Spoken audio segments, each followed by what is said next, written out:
د قومي شخړو پای او د سوله ژوند پیل. د کندوز ولایت رهبري په علي اباد ولسوالۍ کې د خلکو په مرسته د دوو کورنیو څو کلنه دښمني پای ته ورسوله او له یو بل سره یې سوله وکړه. په همدې مهال د دغو دواړو کورنیو غړو د دوی ترمنځ د سولې په رامنځته کولو کې د کندوز ولایت د رهبرۍ له هڅو مننه وکړه. له بلې خوا د کندوز ولایت رهبري وایي چې په هیواد کې د میشتو قومونو ترمنځ یووالی په ټول افغانستان کې دایمي سوله او پرمختګ راولي.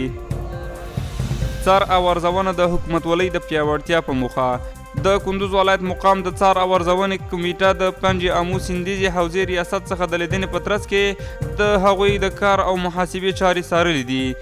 د کمیټې مسؤلینو د نوموړي ریاست مثبتې کړنې د قدر وړ وبللې او د تشو په اړه یې لازمې لارښوونې وکړې.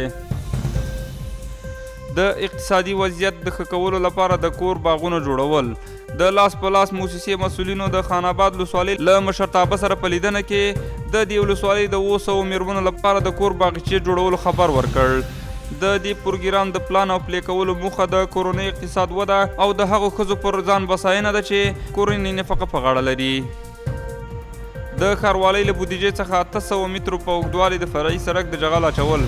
د کندوز د شیرخان بندر ښاروالۍ مسؤلین وایي چې د شیرخان بندر په ښارګوټي کې د 800,000 افغانیو په ارزښت د 800 مترو په اوږدوالي د فرعي سړک د جغل اچولو کار پیل کړی دی. د شیرخان بندر د کبانو فارم او د سوداګریز کلوب خواوې په دې پروګرام کې شامل دي.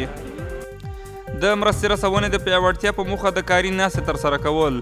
د کندوز د اقتصاد رئیس دین غلام اسامه د مرستندویه موسسو او بنسټونو له مسؤلینو سره په کتنه کې د بشري مرستو د بهیر په پیاوړتیا ټینګار وکړ او له هغوی څخه یې وغوښتل چې د خپلو مرستو په بسته‌بندۍ په جوړولو کې له ملي تولیداتو څخه استفاده وکړي.